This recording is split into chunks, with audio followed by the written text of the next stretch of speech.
My name is Lauren. I'm an MLIS grad student and the Student Advocacy President at San Jose State University. I, like many other students, have been watching the world respond to the issue that severely impacts the industry that many students like myself are hoping to enter. Admittedly, it looks pretty bleak. That's why I decided to put out a call to get the perspective of real-life experienced librarians today, to hear their side of the story. Even though An angry guy called me, but it was really funny. Full voice, and I'm like, I thought it was the same thing. Not a single person. Yeah, exactly. This is good. This is a good time to graduate now. Yeah, that's so cool. Well, thanks for letting me know. What I say is have them read the book.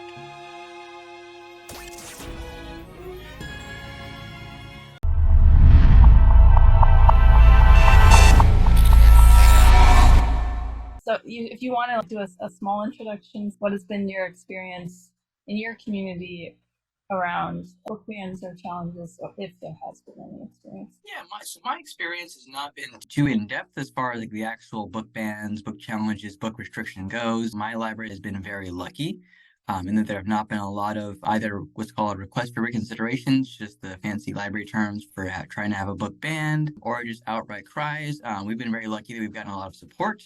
2-3 years ago, we actually did an initiative where we changed it from Banned Books Week to Banned Books Month. So we just had like banned book displays. We were doing some reading lists.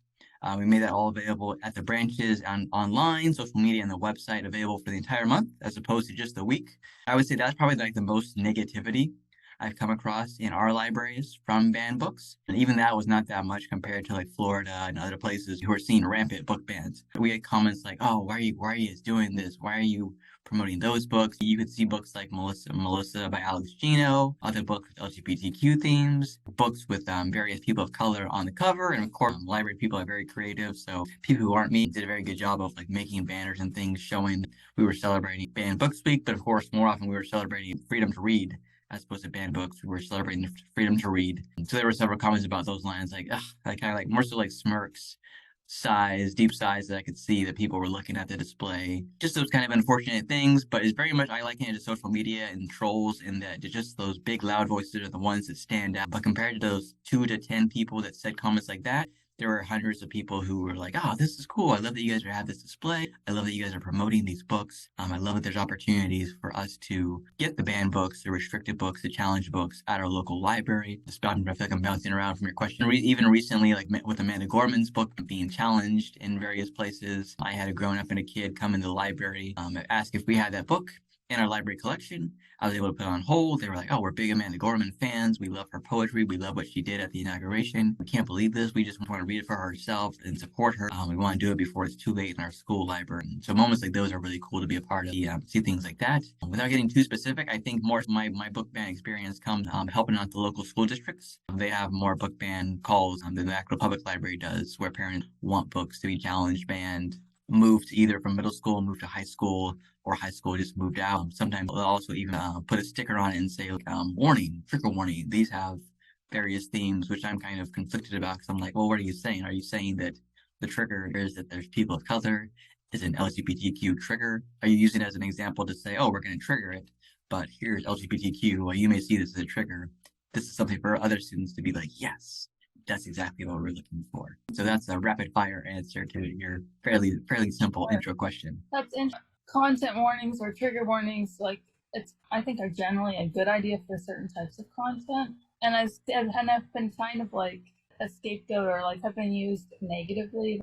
A certain portion of people have been like, oh, everyone's triggered or everything's trigger this, trigger that, and so on the one hand I go, oh, a trigger warning, but then if you go, oh, it's because the book has LGBT themes, you go, not okay, that's weird, Even I've spoken to a school librarian that said that they're even hesitant to label that a book is like a rainbow read or a queer read or whatever, when they would have done that before to make it easier for people to find it. But now they're like, well, I don't know if we want to target the book by putting that label on it. That's a hard part. Like what you're saying is just so detrimental to like what libraries, public libraries and school libraries are supposed to be. Is that now because there's been so many book bans, so many challenges that library workers are scared for the backlash, not just because of that, not necessarily the backlash on them, because library workers are incredibly resilient and always going to go to different people, but they don't want to harm the book by putting those labels on that, which is very sad because that's like the whole point. That, to me, like that's like what you just said. We don't want to harm the author. We don't want to harm the illustrator by promoting the book as it should be promoted. Like by promoting them, we're actually harming them. And I feel like that's where library workers of all sorts are stuck. Is we're trying to support their existence should never be questioned about being banned. And that's just such a hard place to be. How do we move on from this? How do we improve? How do we survive? I remember as well being a kid looking for books that had, like LGBT themes or whatever.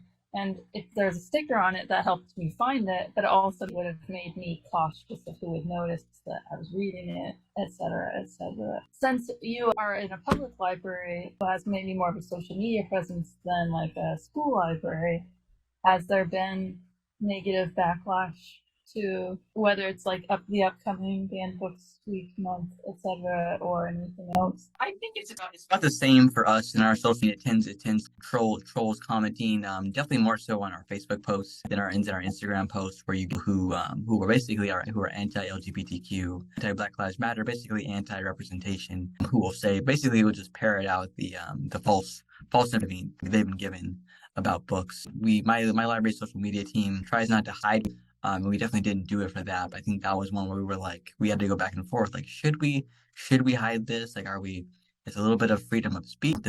We want the freedom to read it to be, we don't want more people to see these negative comments, either to be scared away, or people who are negative, we don't want them to feel empowered that they can just keep on at least their negative opinions and statements and quoting them as facts and basically tearing down anybody else who wants to read these books. I think that's the worst part of the backlashes that we heard.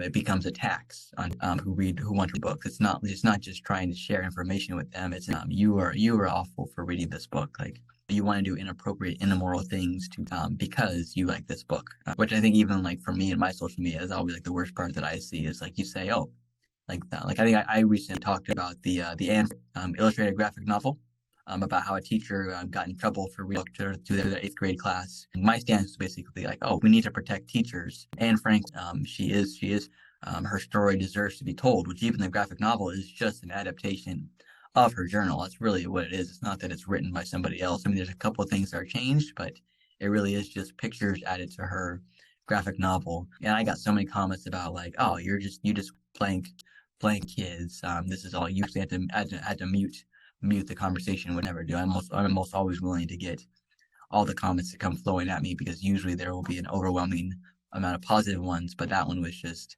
all the Holocaust deniers came out against me. So I think yeah. that's the hard part about social media and trying to support the freedom to read. Yeah, for sure. I was talking to a library manager who they had a targeted attack basically, and they were recommended to just turn off comments. Which is on the one hand it's sad, but on the other hand, at least for now, that's just what they've chosen to do, is just not allow it. Like the joke, right, is like never look in the comments, or like don't look at the comments, and you kind of forget about it when you're in a positive side of the internet, and then you look somewhere else and you go, oh, I forgot that it could be like this. Yeah. Speaking of like what you're talking about as well, I've been editing all the interviews I've been doing, and I was speaking to somebody she's an older school librarian, and she was talking about some experiences like growing up that at first I was just gonna cut them out because I was like, this seems really intense. And then I was like thinking about it and I was like, but it's a real life, it's like it's a real story. So I'm like, okay, I'll put a content warning in front of it. But I think it's important for people to talk about things even if they're not comfortable or yeah. That's why we have the material that we have now. That's why we're fighting to have anyway. So my corner of the internet is obviously very positive, very wholesome. People keep calling it, but I think when it gets to banned books, like you do want to focus on the freedom to read. You do want to focus on like the beautiful part of like access to books.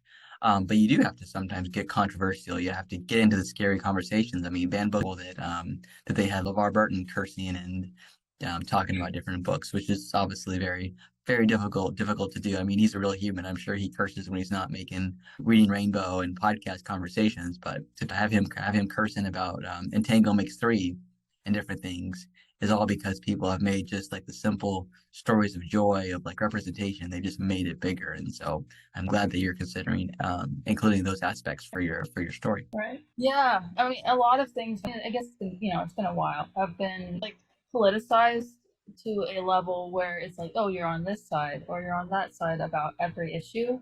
And like right now, the big hot button topic when it comes to books and etc. generally appears to be like queer, trans, like anything around children, of course, but or children's content, but about LGBT stuff.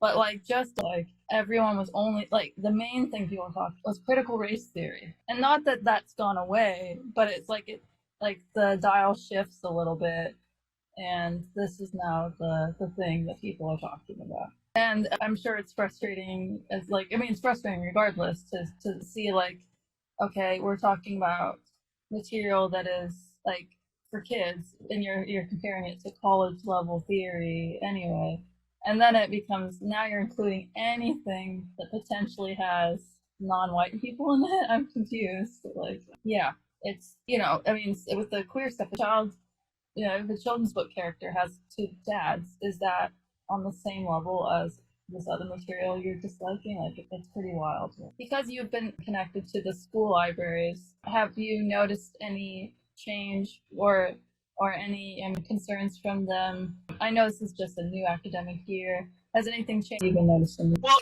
so this is first year back in like the public side of I've been doing marketing for the last year, so I haven't had the same conversations that I used to have when I was a children's librarian. So this school year is like the first year, like even last school year, just it does seem like just more people are coming forth. And it almost seems like the grown-ups, the caregivers are like reading books, looking to see if they should want to ban or challenge a book. I was on the panel for the group that challenged Melissa by Alex Gino. That they're basically just saying that like there was like some the book is not sexual, but like they went into those kind of like growing up components of what the character Melissa goes through of being trans in the book, and they were kind of like, this is a little bit pervasive language. This is a bit much for the age group that's geared towards. And that's from what the report I saw. That's all they had. They just said like this page, this line. I'm not in favor of that.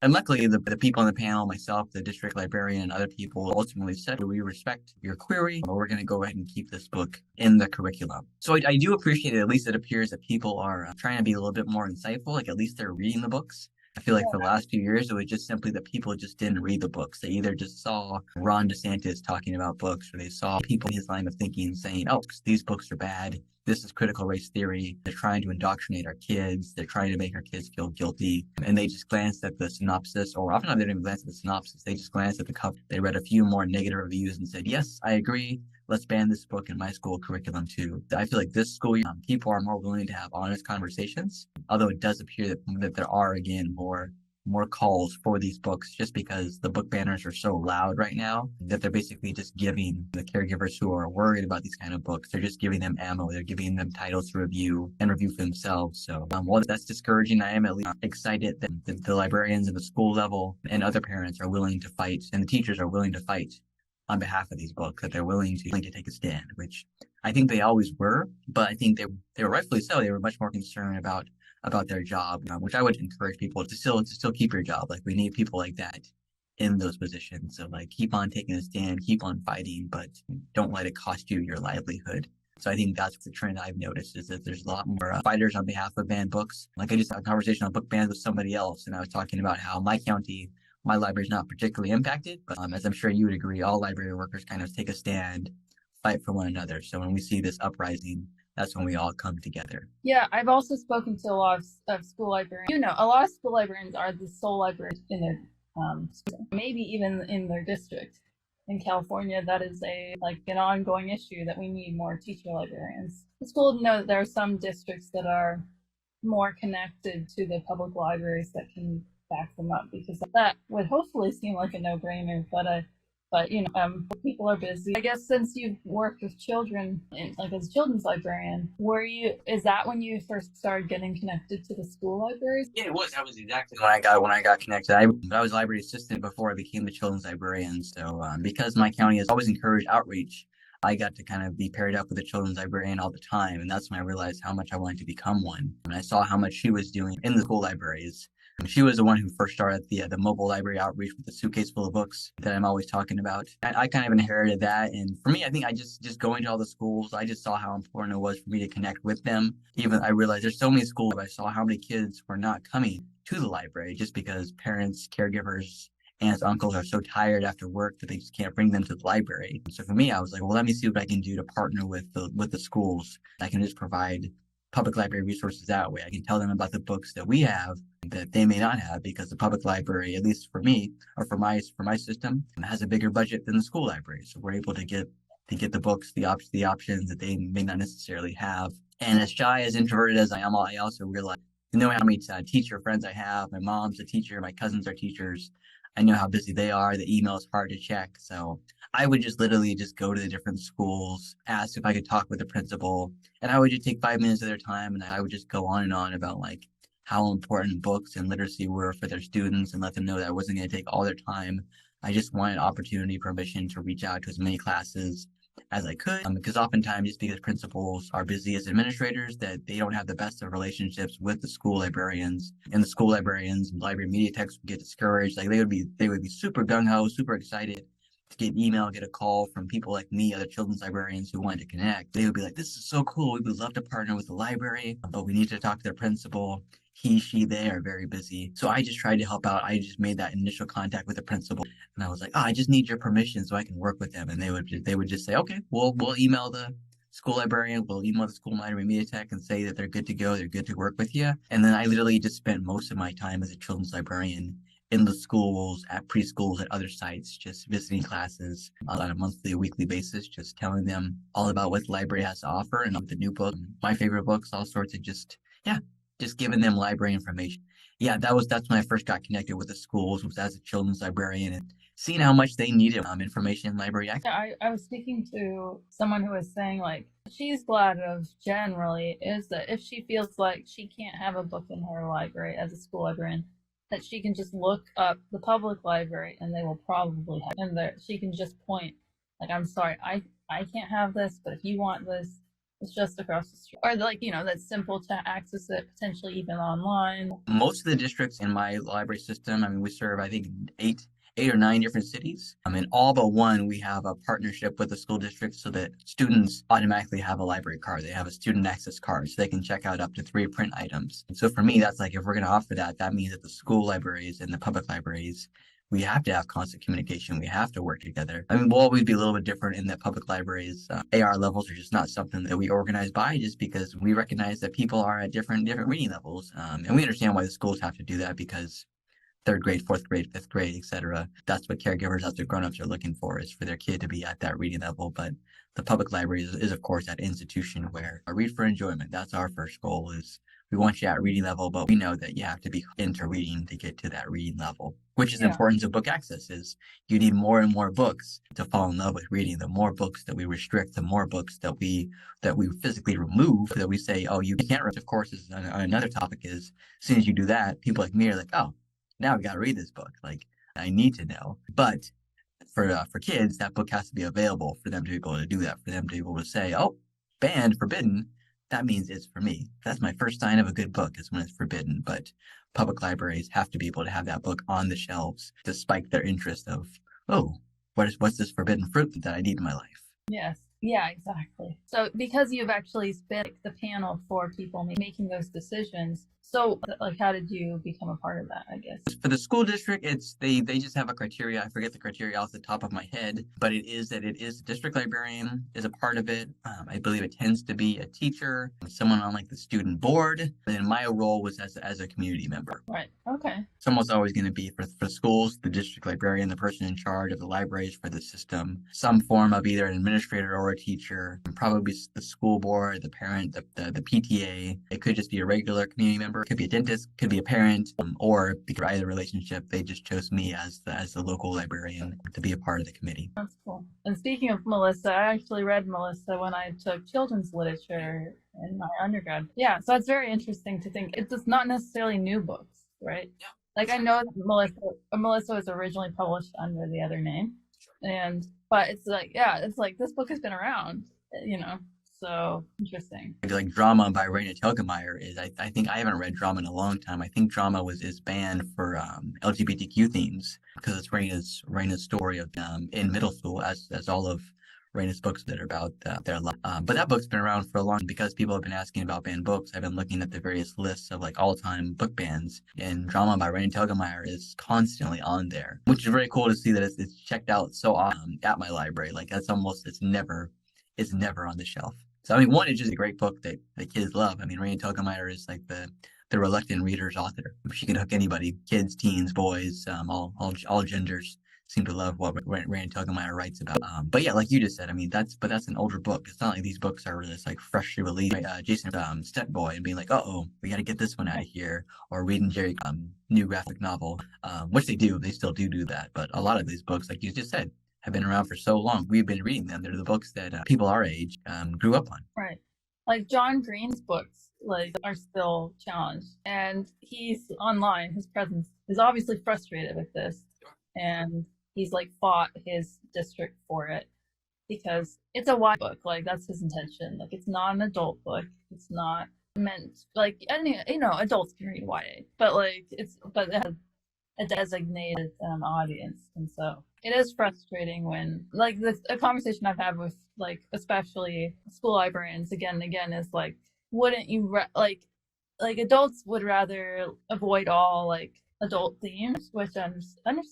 Wouldn't you rather them read a book that has been selected for their age demographic than coming across something completely unfiltered online where everybody has a phone, everybody has an iPad, everybody, like, it's so easy to come across much more mature content that is not for their demographic at all. Well, that is lowest likes to give them.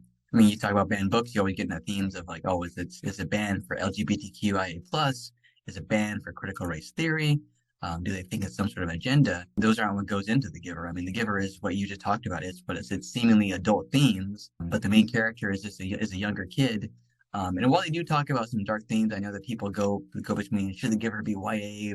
Should it be juvenile? But Lois Lowry did such a great job of like introducing those adult themes for kids. Like, she doesn't specifically talk about, like, I mean, as adults, you're like, oh, you know what happens in The Giver, like, you know what happens to the kids, but it's not like outright said. Like, you don't, as a kid, you don't read into what happened. It's just I mean, it's a great book. It's one of those books that hooked me on reading, and it's been banned frequently ever since that's what's successful, I think, about certain books or media, is when they're able to imply something that the people old enough would understand without, you don't have to always outright say it, like, but like when it's for a younger audience. But as an adult, you get, like, even as a kid though, you get that it's ominous, so you know something bad is happening.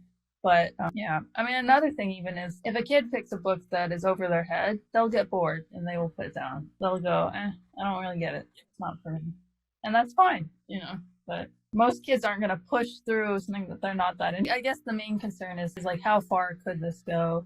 Like, if people are talking about even Shakespeare needing to be censored, or all the certain groups are concerned about the freedom of speech, you would hopefully be more concerned about how this could be turned towards any kind of content for any reason. Once something is set, like a precedent is set for it, it's easy to continue to do it. I hate to bring it up, but it's like no one ever talks about like banning TV shows, and I'm like, these TV shows are much more blatant. I mean, I watch raunchy TV shows. I mean, I grew up.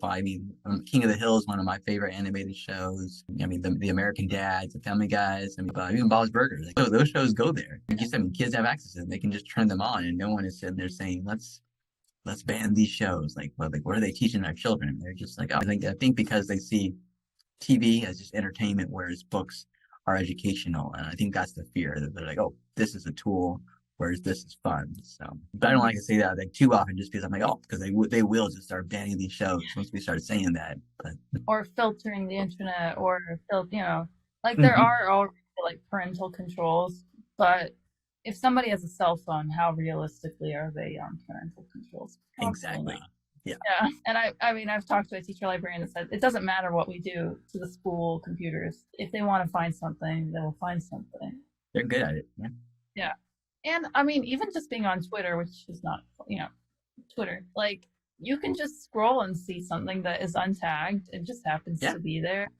And you go, whoa, okay, all right, and it's just there. Yeah, interesting what gets selected as being inappropriate versus not. You often talk to the public in a larger way sometimes, and as well as librarians. Like a lot of people you're saying are allies. I want to read banned books. I want to support this. But a lot of people don't necessarily know, like, how could I be supportive? What would your recommendation be? It really is more difficult than people even think it is that there's so many people who are on the side of banning the books, of challenging the books, of restricting the access that it's almost like their minds are never going to be changed. Their minds are already made up. So I think like when you just ask that question, I think that's who I go to. Like people asking that question, like, how do I change the mind of someone who just is outright wants this book banned?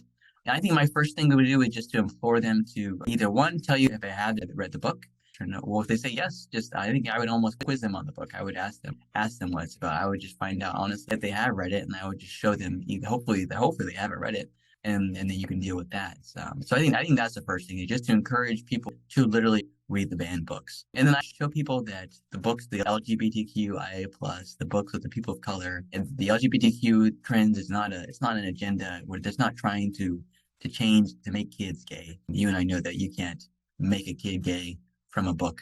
It's not something that you choose to be. It just is a literal representation. I mean, it's something as simple as like N tango makes three. It's just as two dad penguins. It's as simple as that. It's just animals. It's just penguins. It's not something made up. It's a fun book. I mean, animals are different than we are. Books with people of color, I think just showing our books of like sheer joy of people of color. There's a book literally called Black Boy Joy. 17 stories of basic black boys loving themselves. A book, Front Desk by Kelly Yang. I love Kelly Yang. I mean, I think her story has some more extreme themes. I think just telling people it's a true story of Kelly Yang. It's how she came to America and grew up on the front desk of her family's motel. I think just telling people that it's not a story that authors are using to push something. This is just it is a reality. I think that's kind of like my main advice is to just you can get into this, that you can talk about the passionately like we are like this.